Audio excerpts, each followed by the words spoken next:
नमस्कार. नांदेड जिल्ह्यामध्ये पेट्रोल आणि डिझेलच्या टंचाईच्या संदर्भामध्ये मोठ्या प्रमाणावर अफवा उडवल्या जात आहेत. माननीय जिल्हाधिकाऱ्यांनी या संदर्भामध्ये त्यांचं आवाहन देखील केलेलं आहे आणि डिझेल पेट्रोल संपेल या भीतीपोटी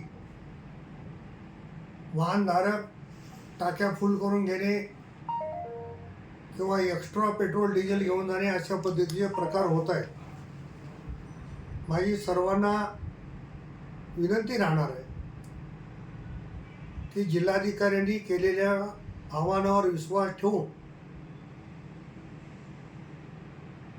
आपण डिझेल पेट्रोल रांगेमध्ये भरलं पाहिजे. डिझेल पेट्रोल संपणार नाही याची खात्री देखील आहे. त्याच्यामुळे आपल्याला दैनंदिन व्यवहारात जेवढं लागते तेवढं डिझेल पेट्रोल भरून घ्यावं अशा पद्धतीची विनंती या निमित्ताने मी आपल्याला करतो. धन्यवाद.